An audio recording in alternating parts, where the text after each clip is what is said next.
कल last class के अंदर अपन ने IUPAC नॉमेनक्लेचर और कॉमन नेम की बात कर ली थी, यही पढ़ा था बेटा, ठीक है। अब देखो, ऑर्गेनिक केमिस्ट्री का अलग ही फंडा है। ऑर्गेनिक केमिस्ट्री के अंदर पढ़ने को बहुत चीजें हैं, लेकिन क्वेश्चन फिक्स हैं इसके। क्वेश्चन आपको IUPAC नॉमेनक्लेचर से एक क्वेश्चन आएगा जिसका आपको कॉमन नेम दे देगा या कॉमन नेम पूछ लेगा और IUPAC नेम लिखवा लेगा। अब एक क्वेश्चन है, चलो करके बताओ मेरे को। लिखो 3 आयोडो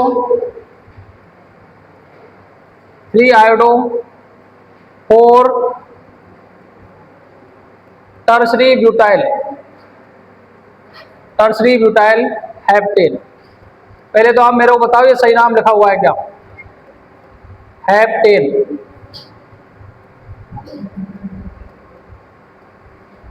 हेप्टेन। अब बताओ, टर्सरी वर्ड टी से स्टार्ट हो रहा है, ये आई से स्टार्ट हो रहा है, तो सही है या गलत है ये? बोलो। सही है, ठीक है। कि काफी बार जैसे दे देगा तो कोई परेशानी नहीं वैसे, क्योंकि आपको जब अपन नाम लिखते हैं तो अपन अल्फाबेट को देखते हैं, लेकिन जब पेपर में ऐसा दे रखा है तो अपन को स्ट्रक्चर फिर इस तरीके से बनानी पड़ेगी। आगे बात समझ में? कौन कौन कर सकते हैं इसको?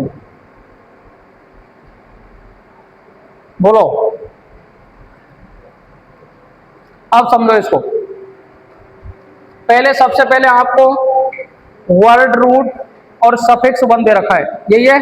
तो सबसे पहले वर्ड रूट आपको देखना है क्या है भैया, 1 2 3 4 5 6 और 7, यही है। आप नंबरिंग के लिए अपनी तरफ से कर सकते हो, आप इधर से करना चाहो तो इधर से कर लो, उधर से करना चाहो तो उधर से कर लो। जैसे मैंने इधर से की, ये लो 7, ठीक है। हेप्टेन, एन का मतलब सारे सिंगल बॉन्ड है भैया, ठीक है। अब बताओ 3 पर आयोडीन चाहिए मेरे को, तो 3 पर आयोडीन लगा दो। 4 पर लगी टर्सरी ब्यूटाइल। अब टर्सरी ब्यूटाइल बच्चों को आता है तभी कर पाओगे इसको। ये रहा टर्सरी ब्यूटाइल, यही है। अब इसको मैं घुमा दूं,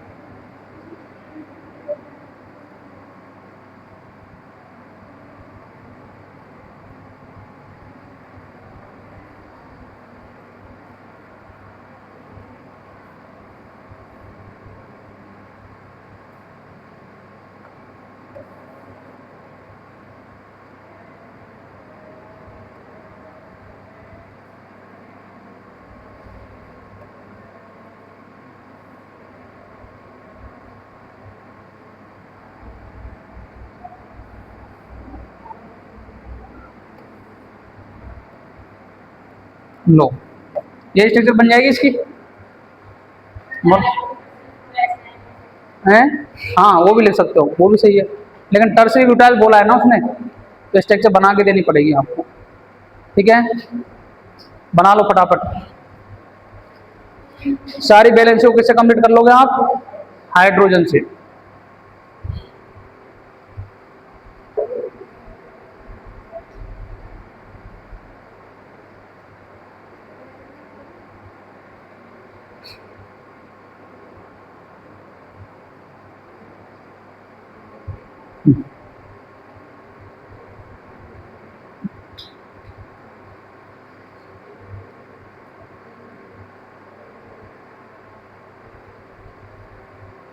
लिखो लिखो फटाफट। लिख लिया? तो स्पीड बढ़ाया कर, घर पे लिखा कर।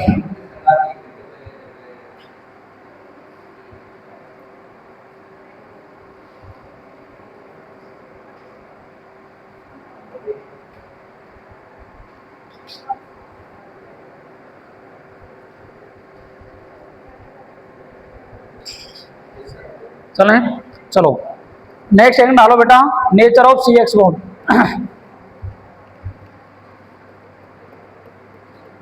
Nature of CX bond.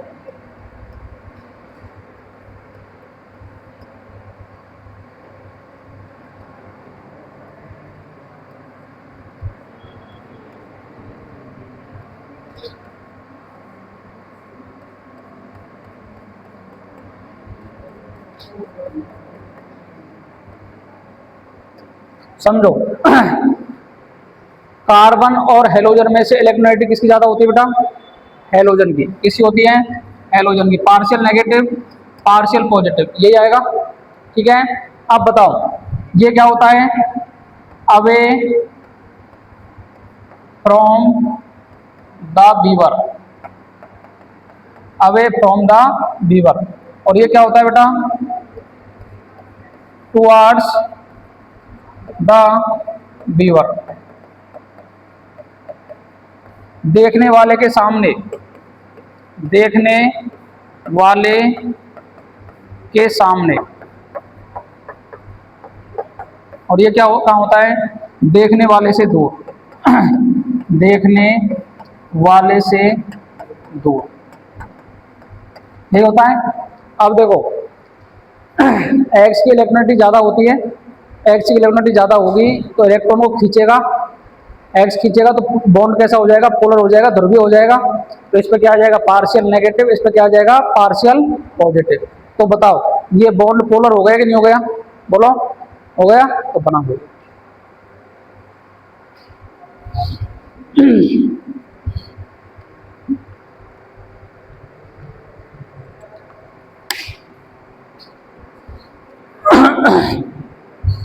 अगर आपसे साइज ऑफ हेलोजन पूछे, क्या पूछे बेटा?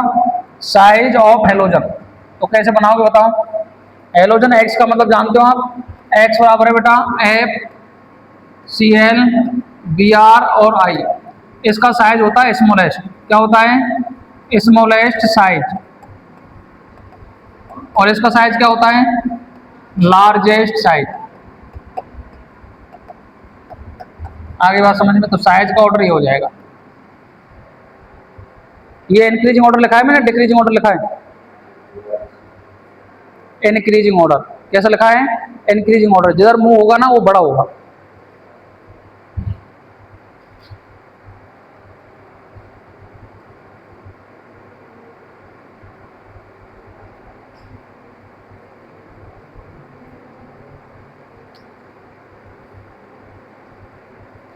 बना लिया हो तो सॉरी बोलूं थोड़ी सी।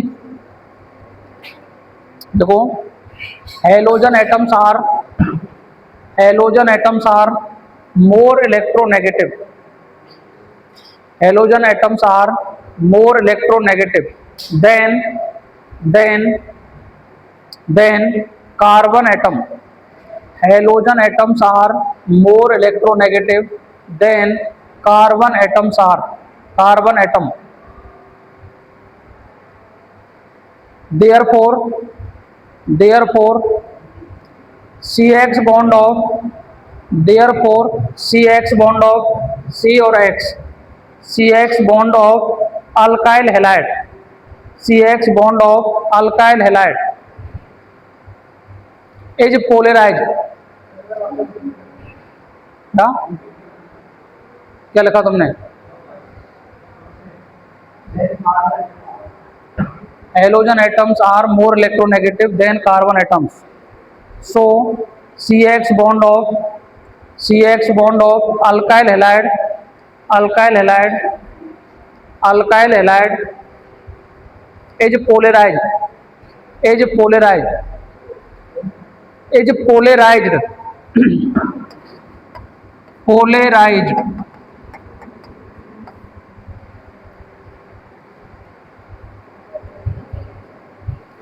The carbon atoms, the carbon atoms bears, the carbon atoms bears partially positive charge, partially positive charge, partially positive charge and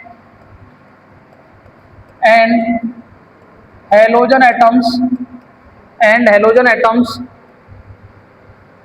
halogen atoms bears, bears, bears partially negative charge, partially negative charge, partially negative charge। ठीक है, चलो भाई अब अपन bond length की बात करेंगे, bond energy की बात करेंगे और डाइपोल मोमेंट की बात करेंगे। ठीक है, तो आप एक मैं एग्जांपल लेता हूं। स्कोर बोलना पड़ेगा। वो क्या लिख रहा है? हाँ भाई, अपन को बोलना है ये। लिखो, अल्काइल हैलाइड में, ये तो इंग्लिश में लिख रहा है। देखो समझो, ये CH बॉन्ड है बेटा, कार्बन की 4 वैलेंसी होती है। कितनी वैलेंसी होती है? 4। कार्बन 4 बॉन्ड बना सकता है। 3 बॉन्ड इसने कितने बना रखे हैं? हाइड्रोजन के साथ में। अब कार्बन की जो वैलेंसी होती है इस तरीके से होती है, देखो 2 ऐसे, एक ऊपर, ठीक है, और एक आपके सामने, या तो सामने या फिर पीछे। ये होता है XY प्लेन के अंदर अपन 2 को शो कर सकते हैं, 2 हाइड्रोजन को शो कर सकते हैं।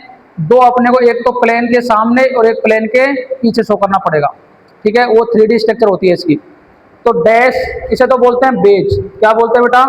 बेज। और इसे बोलते हैं डैश। क्या बोलते हैं? डैश। तो जो बेज होता है ना, ये टुवार्ड्स द बीवर होता है, और जो डैश होता है ये होता है अवे फ्रॉम द बीवर। आगे बात समझ में? एक तो ऐसे होगा और एक जस्ट इसके पीछे होगा, बोर्ड के पीछे, यही है। अब देखो, हेलोजन एटम की इलेक्ट्रोनेगेटिविटी ज्यादा है, जिसके कारण ये बॉन्ड को पोलराइज कर देगा, क्योंकि जिसकी जैसी जैसी टेंडेंसी होती है, जैसे आपके साथ कोई आदमी रह रहा है, अगर वो आपको 10 रुपये आप देते हो, 10 रुपये वो देता है, तो आपके अंदर कोई लड़ाई झगड़ा हो ही नहीं सकता जब जीवन में, ठीक है। लड़ाई झगड़े का कारण एक ही होता है कि आप तो खर्च कर रहे हो, सामने वाला खर्च नहीं कर रहा। कहने का मतलब है बेटा, हेलोजन एटम का तो टेंडेंसी यही है कि जहां भी जुड़ेगा इसको तो भैया इलेक्ट्रॉन चाहिए ही चाहिए, ठीक है। इलेक्ट्रॉन चाहिएगा तो खींचेगा कहां से? कार्बन से। कार्बन से खींचेगा तो खुद पे नेगेटिव ले आया और कार्बन पे क्या दे दिया इसने? पॉजिटिव चार्ज दे दिया। आगे बात समझ में? जिससे बॉन्ड हो गया पोलराइज। कार्बन को मिला पार्शियल पॉजिटिव, तो हेलोजन को मिला पार्शियली नेगेटिव। आगे बात समझ में? अब लिखिएगा अपन, अब देखो आपको बात करें अपन, जैसे मैंने बनाया बेटा CF, एक तो CF, एक CCl, एक बनाया CBr और एक बनाया CI, ये बनाया, ठीक है। एक एग्जांपल की बात कर रहे हैं अपन। आपको पूछेगा कि किसकी बॉन्ड लेंथ ज्यादा होगी, किसकी बॉन्ड एनर्जी ज्यादा होगी, किसकी आपको डाइपोल मोमेंट ज्यादा आएगा। आगे बात समझ में? अब आपको दिख रहा होगा, बताओ मेरे को, ये बॉन्ड तोड़ना आसान है, ये बॉन्ड तोड़ना आसान है, ये तोड़ना आसान है, ये तोड़ना आसान है? बोलो। यदि अपन अप टू डाउन जाए बेटा, कहां से कहां जाए? Up to down. लो भैया चले जाओ, अप टू डाउन गए तो बताओ भैया बॉन्ड एनर्जी क्या हो रही है? डिक्रीज हो रही है कि नहीं हो रही? अब डाटा से कोई लेना देना आपको नहीं है। ये बॉन्ड छोटा है, इसको तोड़ने में ज्यादा एनर्जी चाहिएगी, ये बड़ा है थोड़ा, इसको थोड़ी कम चाहिएगी। ये और बड़ा है, इसको थोड़ी और कम चाहिएगी। ये तो आपस में बहुत दूर दूर है, तो इसको तोड़ने के लिए तो बहुत कम चाहिएगी। अब मेरे को बताओ, 2 एटम के न्यूक्लियस के मिड की डिस्टेंस को तो बॉन्ड लेंथ बोलते हैं। बॉन्ड लेंथ सबसे ज्यादा यहां है या ऊपर वाले में? बोलो। तो नीचे जाने पर बॉन्ड लेंथ क्या हो रही है भैया? बंद लंबाई इंक्रीज हो रही है कि नहीं हो रही? ठीक है। अब बात करेंगे डाइपोल मोमेंट की, किसकी बात करेंगे? Dipole moment. डाइपोल मोमेंट आप देखोगे तो अगर अप टू डाउन जा रहे हो तो घटना चाहिए, घटना चाहिए, लेकिन इसका जो ऑर्डर आता है वो एबनॉर्मल आता है। सबसे ज्यादा होता है CCl का। किसका होता है? CCl का। उसके बाद CF, फिर CBr और फिर CI का। एक बार ये बनाओ आप, ठीक है। और डाइपोल मोमेंट का ऑर्डर लिख लेंगे, और डाइपोल मोमेंट का ऑर्डर ही पेपर में पूछा जाता है आपको। डाइपोल मोमेंट तो लिख लेंगे भैया, सबसे ज्यादा डाइपोल मोमेंट किसका आएगा? CCl, उसके बाद में CF, उसके बाद में CBr, उसके बाद में CI। और यही क्वेश्चन नीट में पूछा गया, एक बार नीट में, एक बार जेईई मेंस में, क्योंकि आपको जैसा दिखता है वैसा होता ही नहीं है।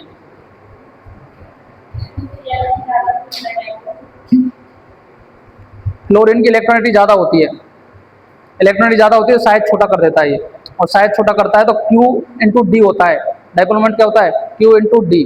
तो Q/D जब कम हो गई तो डाइपोल मोमेंट बढ़ जाना चाहिए था, लेकिन कम हो जाता है एबनॉर्मल रूप से।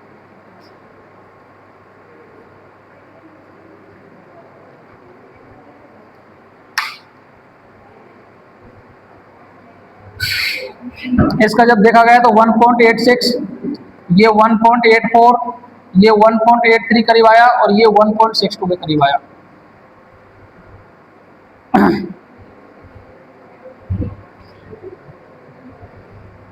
बनाओ फटाफट।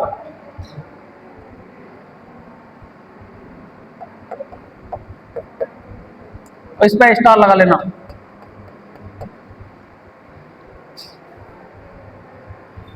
अब यहां मेरे को बताओ, यदि बॉन्ड एनर्जी बढ़ेगी तो लीविंग टेंडेंसी बढ़ेगी या कम होगी? लीविंग टेंडेंसी, बॉन्ड एनर्जी यदि इंक्रीज होगी तो किसी ग्रुप को निकालना आसान रहेगा या कठिन रहेगा? आसान कैसे रहेगा? ये बॉन्ड एनर्जी इसकी ज्यादा है, क्लोरीन को निकाल सकते हो कार्बन से? नहीं। यहां बॉन्ड एनर्जी कम है तो लीविंग टेंडेंसी ज्यादा है, आयोडीन सबसे पहले भाग जाएगा।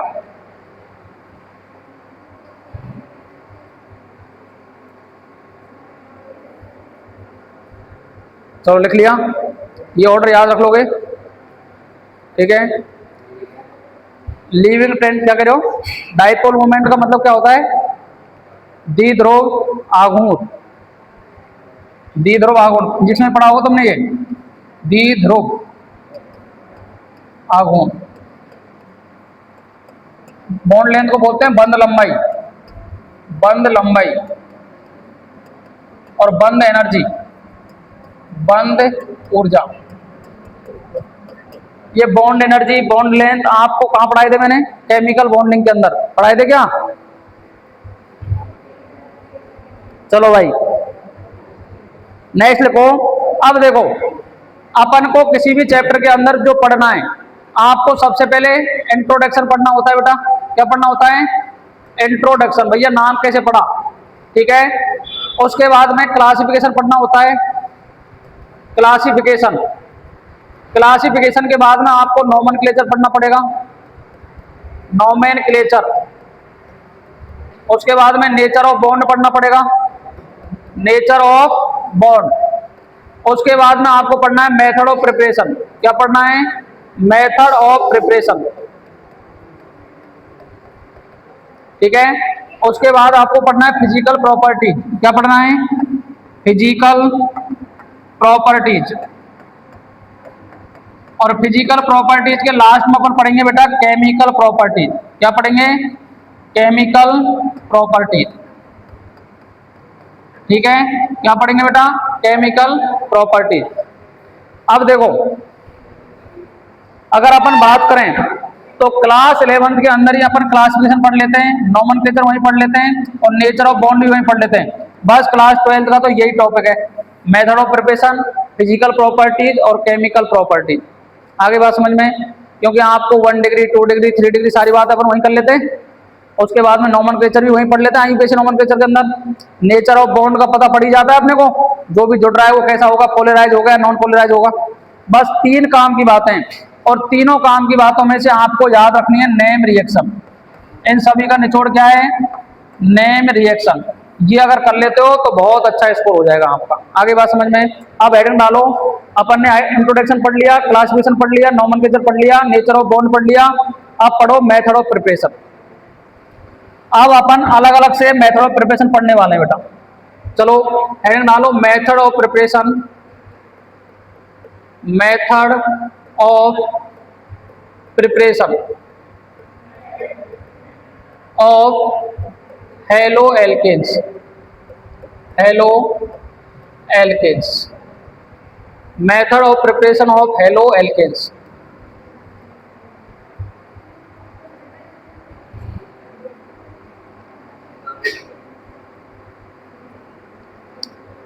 पहला लिखो फ्रॉम एल्कोहल, फ्रॉम एल्कोहल। कैसे पढ़ना है आपको? फ्रॉम एल्कोहल को कहने का मतलब है कोई भी हाइड्रोक्सिल ग्रुप, OH ग्रुप को क्या बोलते हैं? हाइड्रोक्सिल ग्रुप का रिप्लेसमेंट X के द्वारा हो जाएगा, तो उसे क्या बोल देंगे अपन? बोलो फ्रॉम एल्कोहल। तो लिखा हूं इसको, लिखो the hydroxyl group of alcohol, the hydroxyl group of alcohol is replaced by halogen, halogen. The hydroxyl group of alcohols replace by halogens, replace by halogens, replace by halogen on the on the reaction with concentrate halogen acid. तुम बातें करोगे तो कुछ नहीं आएगा समझ में। Concentrate halogen acid. देखो बेटा, the hydroxyl group of alcohol is replaced by halogen atom on reaction with concentrate halogen acid, और ब्रैकेट में लिख लो concentrate HCl।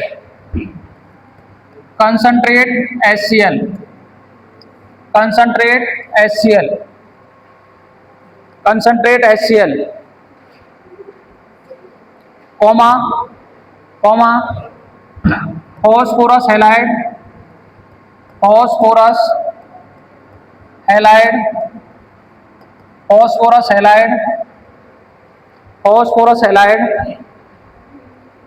And thionyl chloride,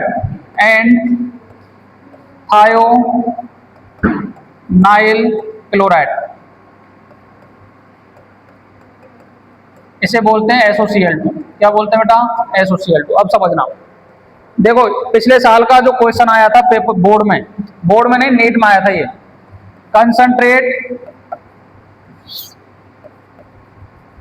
concentrate HCl plus anhydrous ZnCl2 का जो मिक्सर होता है ना बेटा, इसे अपन बोलते हैं ल्यूकास रिएजेंट। क्या बोलते हैं जी? Lucas reagent. क्या नाम है इसका? Lucas reagent. आपको बस छांट के बताना था कि ल्यूकास रिएजेंट कौन सा है इनमें से। इसे बोलते हैं ल्यूकास रिएजेंट। अगर पेपर में पूछ लेगा तो लिख दोगे what is Lucas reagent? Concentrate HCl plus anhydrous ZnCl2 का मिक्सर ही क्या कहलाता है? ल्यूकास रिएजेंट कहलाता है। बनाओ फटाफट। अब इसकी जो रिएक्शन है ना बेटा, प्राइमरी एल्कोहल, सेकेंडरी एल्कोहल और टर्सरी एल्कोहल, तीनों को डिफरेंशिएट करने में ल्यूकास रिएजेंट का यूज करते हैं अपन। किसका यूज करते हैं? ल्यूकास रिएजेंट का। प्राइमरी और सेकेंडरी के साथ में तो ये रिएक्शन करता है और जिसके लिए आपको क्या करना पड़ेगा बेटा?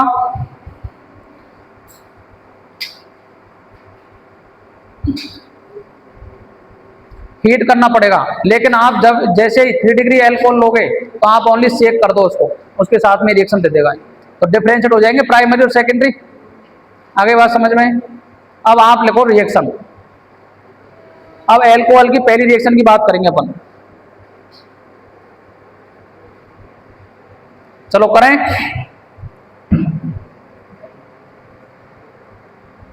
काम की बात समझो। बताओ भाई, यदि मैंने ROH की रिएक्शन कंसंट्रेट HCl के साथ में करा दी, किसकी प्रेजेंस में करा दी बेटा? एनहाइड्रस ZnCl2 के साथ में करा दी, तो क्या एक तो बन जाएगा RCl और बाहर क्या निकल जाएगा? वाटर। क्या ये अल्काइल हैलाइड है? और R बराबर आप क्या ले लोगे? CH3। मिनिमम तो CH3 ले लोगे, और उससे ऊपर तो कुछ भी ले लो। आगे बात समझ में? बना लो फटाफट। कैसे होगी रिएक्शन? ये OH है, ये पार्शियली पॉजिटिव, ये पार्शियली नेगेटिव, ये पार्शियली नेगेटिव, ये पार्शियली पॉजिटिव। पार्शियली नेगेटिव वाला पार्शियल पॉजिटिव से रिएक्शन कर लेगा, पार्शियली नेगेटिव वाला पार्शियली पॉजिटिव से कर लेगा, तो बन गया एल्काइल हैलाइड। बोलो।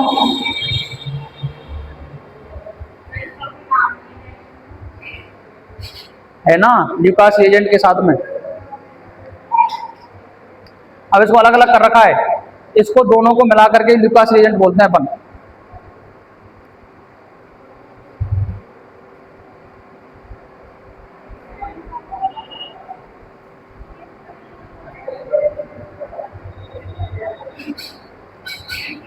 बनाओ फटाफट।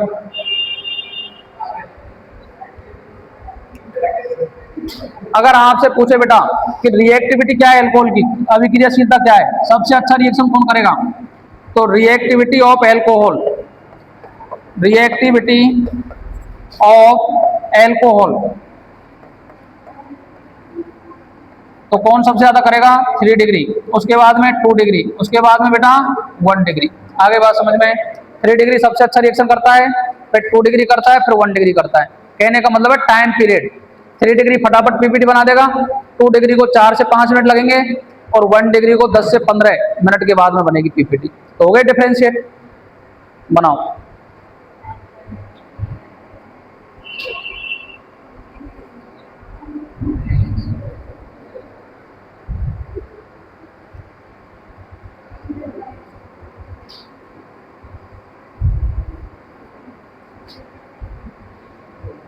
बना लिया।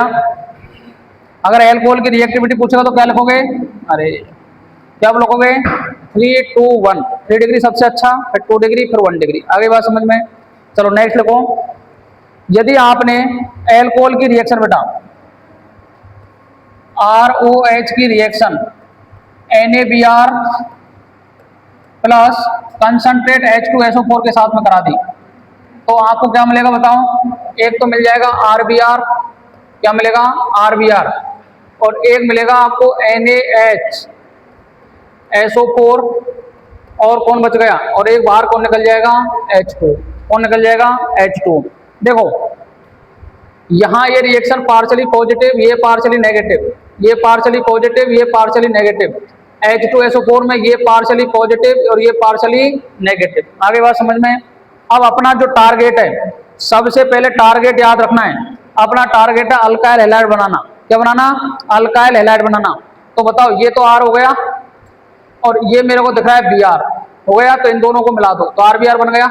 बोलो बन गया। उसके बाद में ये रिएक्शन इसके साथ में करेगा तो NaHSO4 बनाएगा। क्या बनाएगा?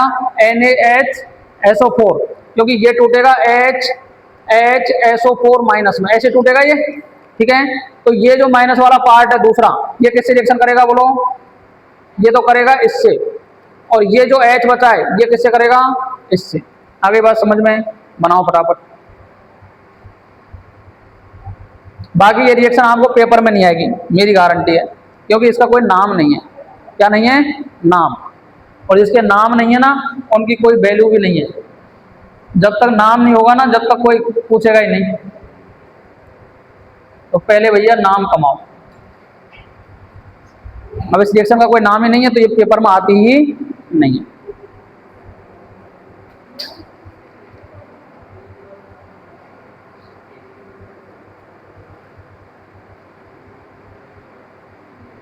स्टार डाल के लगा लेना। दूसरा लिखना next, from phosphorus halide, from phosphorus halide. अब यदि आपने ROH की रिएक्शन इसके साथ में करा दी, PX3 के साथ में करा दी, एक बार को इसके साथ में करा दी, PX3 के साथ में करा दी, तो बताओ कैसे होगी रिएक्शन? बोलो। अब आपने PH3 के साथ में करा दी तो ये रिएक्शन ऐसे होगी। तो समझाता हूं इसकी मैकेनिज्म किस तरीके से कंप्लीट होगी रिएक्शन। याद करने का तरीका याद रखना है आपको। चलो भाई, अपने को 3 मोल एल्कोहल लेने पड़ेंगे बेटा। कितने लेने पड़ेंगे? 3 मोल एल्कोहल। ये क्वेश्चन मान लेना आप, पेपर में आती है क्वेश्चन रिएक्शन। अब देखो आपको ROH तोड़ दो, ROH तोड़ दिया, पूरा ओपन कर दिया। इसके बाद में आपको पता है P, एक X यहाँ लगाओ, एक X यहाँ लगाओ, एक X यहाँ लगाओ, ठीक है। P के पास में लोन पेयर भी प्रेजेंट है। क्या प्रेजेंट है? लोन पेयर है या नहीं है? बोलो। एक लोन पेयर प्रेजेंट है इसके पास में। अब बताओ क्या होगा? अब आप देखोगे तो ये जो हाइड्रोजन है ये हैलोजन के साथ में रिएक्शन करेगा। ये हाइड्रोजन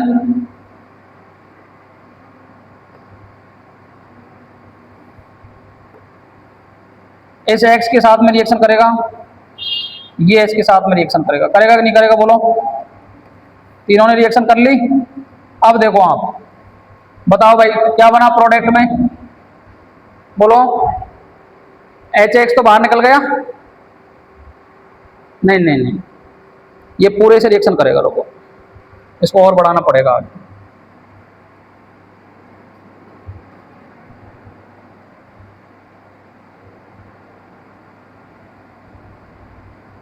ठीक है।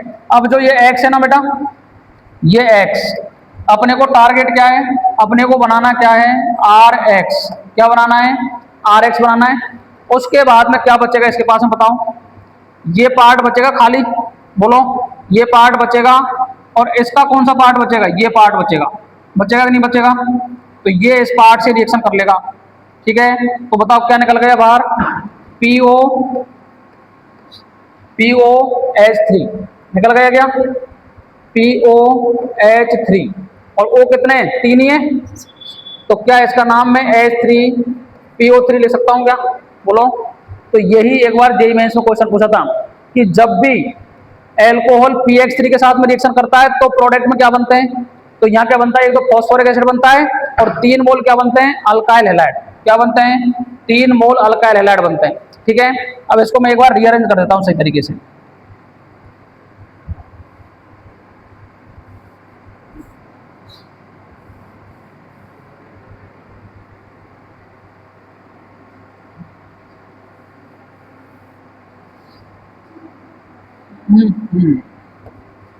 ROH, ROH, ROH, ठीक है, प्लस PX, X और X।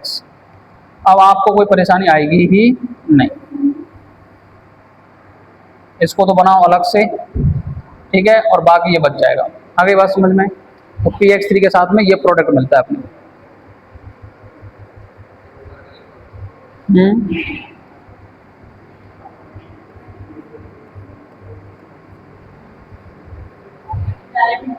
हाँ लिख लो क्वेश्चन के रूप में। अब अगर आपसे पूछे पेपर में तो आपको थ्योरी कैसे लिखनी है, when alcohol react with phosphorus trihalide gives alkyl halide and by product is phosphoric acid, बस इतना लिख दो। क्या लिख रहे हो, from phosphorus halide, phosphorus halide से, फॉस्फोरस हैलाइड से,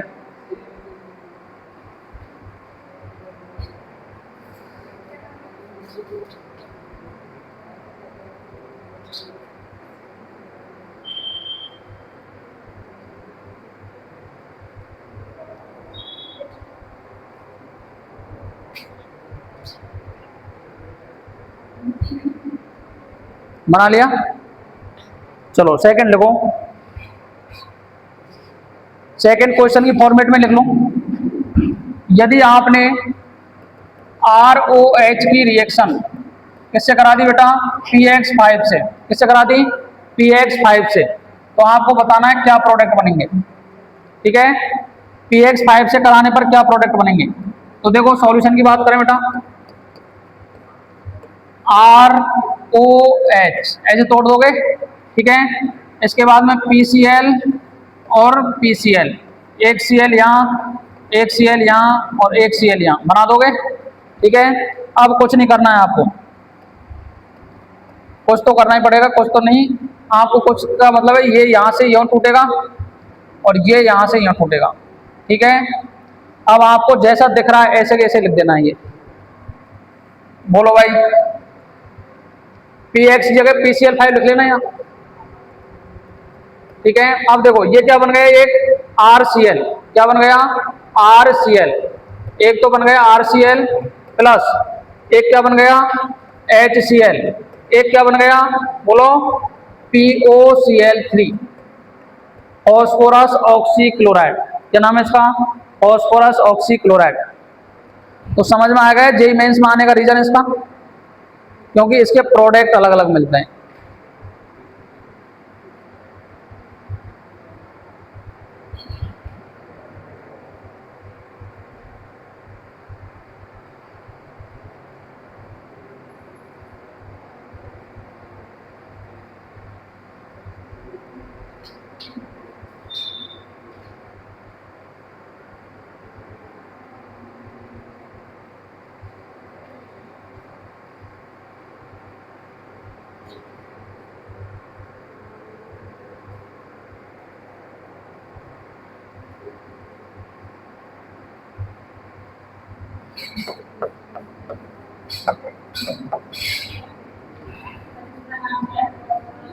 ऑक्सीक्लोराइड।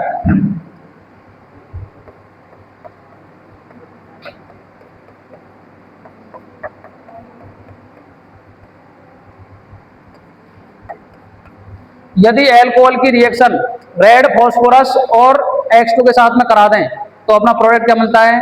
Alkyl halide. क्या मिलता है? Alkyl halide. रेड फास्फोरस का काम यही होता है। आगे बात समझ में? अल्काइल हैलाइड बनाना। ये रिएजेंट याद रखने पड़ेंगे आपको। रेड P प्लस X2 मिल जाए ना तो क्या बनेगा? Alkyl halide. कुछ नहीं निकलेगा। रेड फास्फोरस प्लस X2 और X बराबर क्या आएगा? ये X रिएक्शन करेगा यहाँ आकर के, तो यहाँ से बाहर निकलेगा क्या बताओ? HOX निकल जाएगा। 2X है ना, तो HOX बाहर निकल जाएगा। पर वो अपन शो नहीं करते बाई प्रोडक्ट, अपन को चाहिए मेन प्रोडक्ट।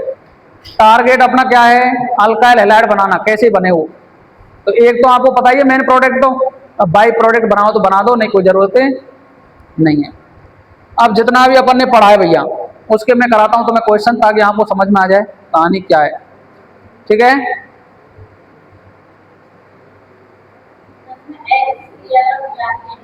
Cl और Br, उसका रीजन भी है। फ्लोरीन की इलेक्ट्रोनेगेटिविटी ज्यादा होती है, इसलिए ये बॉन्ड के इलेक्ट्रॉनों को अपनी ओर खींचता है ज्यादा।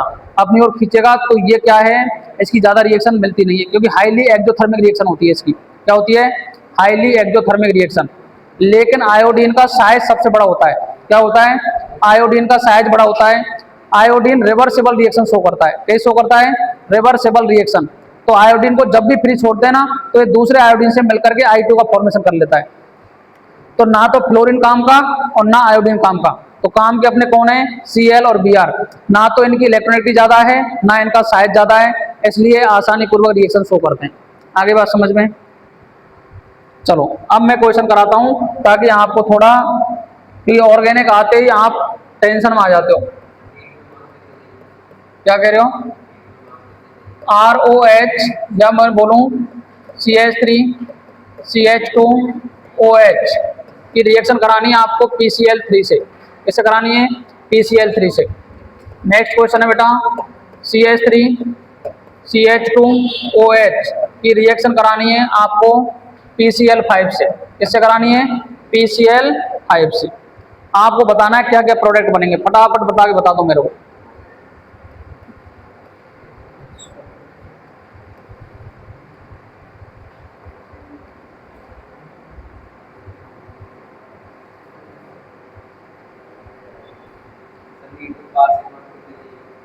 अब की बार शायद 125 ऐसे गए थे।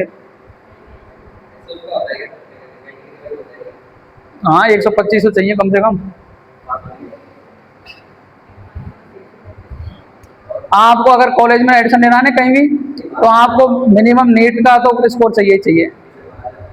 हाँ बाहर कहाँ जाएगा तू? इंडिया से बाहर जाएगा, उसके लिए भी स्कोर मांगते हैं कुछ ना कुछ। 125, हाँ 125 जन ऐसा गया था इस बार। चलो इनके आंसर बताओ, अभी नीट तो हो जाएगा, पहले अपन ये तो करें। बताओ बताओ भाई, इधर क्या आंसर आ रहे हैं इनके?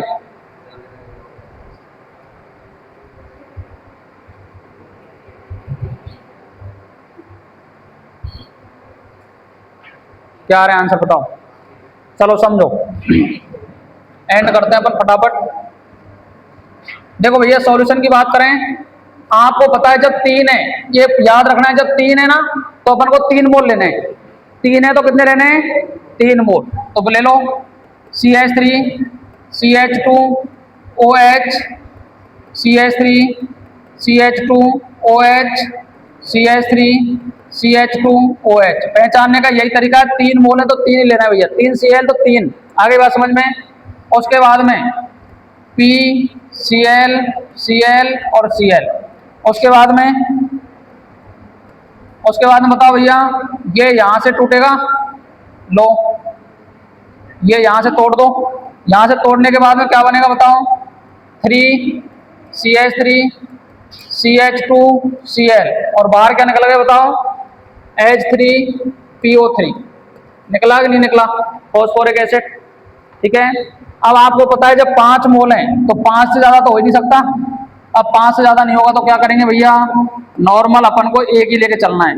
तो बस CH3 CH2, अब इसके हाथ पैरों को अलग अलग कर दो सभी को, जैसे दिख रहे हैं ना अंदर से, उन सभी को ओपन कर दो। ओपन करोगे उसके बाद में आपको किसको ओपन करना है, PCl5 को। तो एक Cl इधर लगा दो और एक Cl इधर लगा दो, ठीक है। 3 Cl आप इसके नीचे लगा दो भैया, डिट्टो ऐसे कैसे, ठीक है। अब करना कुछ नहीं है, करना क्या है बताओ, इसको तोड़ो ऐसे, ठीक है, और इसको तोड़ो ऐसे, ठीक है। कोई परेशानी, बताओ क्या क्या निकल रहा है, CH3 CH2 Cl, मतलब मेन प्रोडक्ट तो सेम मिलेगा, अंतर कहाँ आ रहा है, बाई प्रोडक्ट में। बताओ बाई प्रोडक्ट में दूसरा कौन सा मिल गया, एक क्या निकल गया बेटा, HCl, एक क्या निकल गया बाहर, POCl3, और POCl3 का नाम क्या होता है, फॉस्फोरस ऑक्सीक्लोराइड। तो आपको यही बाई प्रोडक्ट पूछे थे, कौन कौन से बनेंगे, ठीक है, बना लो फटाफट। और हेडिंग डाल लेना डार्जन प्रोसेस, और उसकी बात करेंगे अपन कल, डार्जन प्रोसेस।